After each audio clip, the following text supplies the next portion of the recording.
My best friend and my wife destroyed my life. I got revenge by taking over his company and exposing his secrets. Ethan, what's wrong? You look like you've lost someone important. Come on, it's a Christmas party. I startled, looking up to see Allison, my best friend's wife, standing before me with a concerned expression. Under normal circumstances, her close proximity might have distracted me, but not now. "Oh, hey, Allison," I muttered. "Sorry, I guess I'm just not feeling very festive tonight." There's a lot on my mind, even as I spoke. The weight of my plans and the pain they would cause her pressed down on me. Allison pulled out a chair and sat beside me, her face soft but determined. "Come on, cheer up a bit," she said, gently placing her hand over mine. "Tell Aunt Allison what's bothering you." "It's nothing really," I replied, shaking my head. "Just some stuff I need to deal with next week. Not really looking forward to it." "Come on, dance with me," Allison urged, her smile coaxing. "Look at Travis and Olivia. They're having the time of their lives out there. Let's join them. Who knows? Maybe we'll turn heads, just like they are." Her eyes twinkled as she leaned in closer. "Once I've worn you out on the dance floor, we can grab a drink and talk. There's something I need to ask you." I hesitated for a moment, but eventually, her persistence won out. She led me to the dance floor, and as soon as we started moving, she melted into my arms with an easy familiarity. It was almost nostalgic, like we were back in high school, dancing at one of those carefree sock hops. But despite the familiarity, I couldn't focus on Allison. My gaze kept drifting toward Travis and Olivia, watching them laugh and twirl together. Each step I took reminded me of the painful truths I had uncovered and the plans I was making to confront them. As we danced, my thoughts swirled with the bitterness of betrayal and the cold determination to set things right on my terms. When Olivia and I first married, we were deeply in love, full of passion. Like most couples, but unlike most, our love had lasted for years. Until the last 4th of July party, I had assumed it would continue that way forever. At least our kids were through college and settled in good careers. What was about to happen would hurt them, but they were adults, and I knew they'd handle it better than if they were younger. Like most men who discovered their wives were unfaithful, I never saw it coming. I often wonder if I would still be blissfully unaware if I hadn't overheard my sister-in-law and one of her and Olivia's friends gossiping during the party. We hosted the event at our house, on our small property, because we had a stream running close by. There was a nice swimming hole about 150 feet from the house. I kept the yard tidy and had built a shelter and grill nearby. Many happy days had been spent there. Until that day. The place was packed. Almost all our friends and many neighbors had shown up. There were more guests than I expected, so I went inside to grab some supplies. While in the pantry, I overheard 2 women talking near the bathroom. The conversation still makes me feel sick. Sharon, Olivia's sister, laughed and told Paul, "Ethan's so clueless, he never suspects anything. Steph can tell him whatever, and he'll believe it. We've got a system. Either I'm with her or she's with me if either of our men asks. Most of the time, though, we're with other people, not each other. What they don't know won't hurt them, right? Just look at how much time Steph spends with Travis at these parties, and neither of them even notices." They went on, and I could feel the room spinning around me. I spent the rest of the evening watching Travis and Olivia. At first, I tried to convince myself they were just being friendly. But the more I watched, the more things started to add up. Travis and I had been best friends since grade school, and I couldn't believe he'd betray me this way. Then an irreverent thought crossed my mind. He wasn't betraying me, just my wife. Travis and I had grown apart when I left for the military. After spending 26 years in the Army, I retired and returned to our small town. Travis had gone to college and opened his own business. Now he was a big deal in our tiny town. But not for long. I had called in some favors from military friends and put to use skills I thought I'd never need again. We were preparing a little surprise for my wife, Olivia, and her friend Travis. Like most men in this situation, once I'd accepted the hurt and moved past the sickness of betrayal, I started planning. I didn't confront them right away. I gathered evidence, plotted my moves, and prepared for every possible outcome. One of my retired military friends, now a successful lawyer, helped me plan. He gave me legal advice, and together we set things in motion. As I remembered everything that had brought me to this point, I found myself ignoring Allison for a moment. My focus shifted back to Travis and Olivia. I stumbled slightly as I glared at them, and Allison noticed. She stopped dancing and looked at me. "Ethan," she said gently, taking my hand. "Oh my God, you know?" "Not yet," I replied. I nodded, unable to speak at first. She led me to the balcony, and as we stepped outside, she turned to face me. "I suspected for a while, but I only got confirmation last week," Allison said, her eyes glistening with unshed tears. "What about you? When did you find out, and why didn't you tell me?" "I was going to tell you tonight," I replied, my voice tight. "I didn't want to hurt you more than necessary, but now I have to do something about it. I have to make things right." Allison's hand gently touched my face. "Ethan, just do what you have to do. I know you wouldn't hurt me. I've known since grade school. I just wish—" She paused, then rushed back into the hotel, tears streaming down her face. I stood there, stunned, and a sharp pain stabbed through my gut. I remembered the moment that had started this downward spiral. Overhearing the conversation that night, Olivia's betrayal had cut me deeper than I could have imagined. "August? My God, you've known since August? How did you manage to keep everything so normal for that long, and why didn't you tell me? Damn you, I had only started suspecting it since Thanksgiving." "Allison, I had to plan my revenge, gather evidence, and I was also trying to figure out how to protect you. Part of what was making me so upset tonight was, how I was going to break the news to you. If you want, you can have copies of all the evidence I've collected, but I'm afraid things are going to be uncomfortable after the new year. I want to give my children a Christmas as normal as possible. After that, I'll file the papers. Please, don't do anything until after the new year. I'd really like us to coordinate our next steps if you know what you plan to do." "My God, you have to ask? I'm going to divorce that scumbag and take him for everything I can. Then, after the mess is over, I guess I'll try to pick up the pieces of what's left of my life." Allison and I sat down and talked for about an hour, discussing everything. I filled her in on the evidence I had and how I planned to deal with Travis and Olivia. She agreed with most of my plans and even offered some helpful suggestions. I finally decided it was time to leave before Travis and Olivia left the party and he caught us together. I suggested that since we had the cars, Allison should return to the party and pretend she'd been there the whole time. That way, she and Travis could bring Olivia home as if nothing had happened. As I was leaving through the side door, Allison pulled me close and gave me a soft kiss. She cupped my face in her hand and offered me a brave little smile. "Good night, Ethan," she whispered. I didn't know when my wife had come home. I woke up at my usual time to find her beside me, obviously still intoxicated.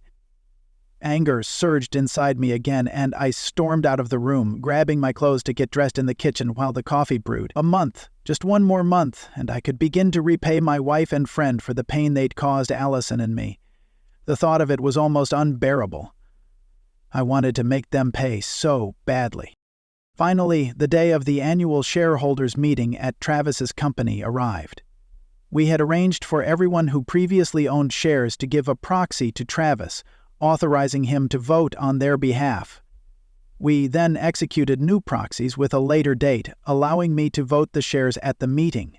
The new proxies were dated after the sale of the shares, but before the record date for the meeting. This made the old proxies invalid because they were issued before the cutoff date for ownership and voting. This, of course, meant I could vote all the shares. My friends and I gathered at the hotel where the meeting was being held. We had agreed I would become president, CEO, and chairman of the new board of directors. Since Travis hadn't staggered the board terms, all members were elected at each annual meeting. My new board was composed of friends who had bought stock. Also present were my personal attorney and the county sheriff. Linda and I, holding hands as we encountered the weir to my left and my friend to my right, saw the same thing. The sheriff was there to serve divorce papers to Travis on behalf of Allison and to keep things peaceful in case he got violent. We waited outside the meeting room. When Travis made the formal request for new business, he wasn't expecting any. We opened the doors and entered the room. "Ethan," Travis said as I walked in with my group. "What are you doing?" "We're having a meeting here." "Sorry I'm late, Travis," I said. "I guess I got here just in time. I heard you asking for new business, didn't I?" Travis gave me a strange look and replied, "Well, yes, but this is a stockholder meeting for my company. I don't think you own stock now, do you?" "Oh, sorry, Travis. I guess your records might not be very accurate. I personally own about 10% of Southwest Missouri Holdings. I also own 51% of Southwest Missouri Holdings. Henceforth, Nicole Summers asked me to run which owns 64% of 4 states. That means I control roughly 73% of 4 states. Now, the new business I want to bring before this board is—" "What did you say?" Travis asked, his voice rising. "No, that's not possible. I have a list of all the owners and their proxies for this meeting. What do you think you're trying to pull here?" As Travis flipped through his papers, he looked up and grinned, holding up a book titled Current Shareholders. When he started reading from it, his face turned white, and then he shouted in anger, "What the hell? I don't know how you managed this, but this is ridiculous. What do you think you're pulling here?" I walked up to the podium and grabbed the microphone. By now, one of my potential employees or directors was standing beside each of Travis's people. "Ladies and gentlemen," I began, "the group with me and I have held an election, fully in accordance with the company's bylaws. We have elected a new board of directors, and this board has appointed me as president, CEO, and chairman. As of now, I must inform you that all previous board members are dismissed. Travis, you're fired, effective immediately. Security will escort you out to your office to collect your personal belongings. If any of you are employees of this company, you'll receive any severance pay authorized for your role. But as for you, Travis, since no amount is specified, none will be offered." Travis glared at me and said, "You son of a bitch. I thought you were my friend. I'm tempted to beat the crap out of you." He clenched his fist and swung it toward me. My attorney, the sheriff, and I all responded in an instant. The sheriff said, "Sir, if you attack this man, I will arrest you for assault." I replied, "Go ahead, Travis. I'd love for you to throw the first punch so I can use all that army training and beat the crap out of you." My attorney added, "Mr. Adams, please do. I'd be happy to add an assault lawsuit to the other ones we already have against you." Travis stood there in shock for a moment before turning to his attorney. "What the hell is that supposed to mean? What lawsuits?" "The one to recover corporate funds you've misused," my attorney said, "and the one we filed on behalf of Mr. Mahoney, alleging alienation of affection by you and your involvement with his wife, Olivia." "What the hell?" Travis yelled. "What do you mean, alienation of affection and misuse?" At that moment, the sheriff stepped forward and handed Travis a document, which he automatically took. "You've been served," the sheriff said. "These are divorce papers from your wife, Allison, alleging infidelity, a restraining order, and an order for you to vacate her home. Also included is the alienation of affection lawsuit filed by Mr. Mahoney, detailing your involvement with his wife." The room murmured, and I could feel the tension rise. All the doors to the meeting room were wide open now, and the hallway was filled with reporters and spectators. Somehow word had spread and the local paper had been tipped off. The rumor around town that morning was that this meeting would be explosive. I couldn't help but feel some satisfaction, knowing that at that very moment my lying, cheating wife was also receiving divorce papers. As I thought about it, my phone rang. It was Olivia. I smiled as I answered. "Hello, Steph," I said. "I'm really busy right now. Can this wait?" "You scumbag!" she screamed. "What is this, divorce? You accuse me of infidelity? I cut her off. Steph, shut up. Go watch the DVD in the player, then pack up and get out of my house. I'm dealing with your buddy Travis right now. I hung up and turned off my phone. Well, looks like the paper had a field day, my attorney said. Indeed, the story spread quickly, even making national headlines and business sections due to our company's nationwide dealings. I received calls from old friends in the Army, some of whom had suspected Olivia's infidelity while I was away. I spoke to Olivia once after the divorce was filed. Like most unfaithful spouses, she thought she could talk me out of it and make me cancel the divorce. We met at the attorney's office. "Ethan, can we talk?" she asked. "I know I hurt you, but Travis didn't mean anything to me. I've always loved you." I looked at the attorneys and then at Olivia. "Okay," I said. "But I want this recorded, and I want the attorneys to hear everything. If you agree to that, I'll listen to you one last time." She reluctantly agreed, and we sat down for the conversation. "Ethan," she began, "you're blowing this out of proportion. I'm sorry I cheated, but isn't it worth saving 25 years of our marriage over one mistake? Didn't you do things while we were separated that you regret?" I stared at her in shock. "No. Steph, if it was just one time, maybe I could forgive you, but it wasn't, was it? I have proof of several months of your affair with Travis. Lord knows how many others there were over the years. You said it was just one night, but it was months. And you've known it's been over for months now, right?" I stood up and turned my back to her. "I'm done," I said. "The divorce papers are already filed. I don't care if you love me. There's no coming back from what you've done. You're done. I want my peace, and I'm not going to let you destroy any more of my life." And with that, I walked out of the office, leaving her behind. She started screaming at me. "You son of a bitch! How dare you! When we were younger, you would just disappear and go off to serve your country, not caring about me at all. You'd leave me home alone to take care of the kids and run the house. I had needs too. I needed to feel wanted, to hear that I was still desirable. I needed some adult company. Sure, I admit I had a few male friends while you were away, but so what? It didn't cost you anything. It's not like you were pleasing me in bed. Hell no. You were too busy with your duty. I wouldn't be surprised if you had some damn bar girl on the side, but I could never find anyone who would admit it to me. Your damn men were too loyal to spill the truth. And sure, there were only 2 times I took another man into my bed while you were home, but it didn't cost you a thing. I always gave you sex when you wanted it, even if I'd been with Blake or Travis. How can you say I wasn't a good wife? I played the role of the good military wife. I went to all your parties and put on that fake smile with all your superior officers' wives, even if they were just a bunch of simpering bitches. I supported your career, and now you're just going to dump me because I have a few friends you don't like? Well, you can go to hell." After shouting that, she grabbed the divorce papers, signed them, and shoved them toward the 2 stunned attorneys. Olivia shot us all one last look before adding, "You can all rot in hell. I'm done here." Then she stormed out of the room, disappearing before any of us could say a word. A couple of weeks later, Olivia rented a U-Haul truck and moved her things. The boys said she moved to a small retirement community in Florida. I haven't heard from or seen her since that day. As for the property settlement, I did quite well. Olivia had been so angry at the meeting that she didn't pay much attention to the settlement proposal. The attorney, either rattled by her outburst or just not that skilled, didn't point out how heavily the settlement was skewed in my favor. Part of the delay between discovering her cheating and filing for divorce had been about moving and hiding assets. However, I didn't manage to hide much.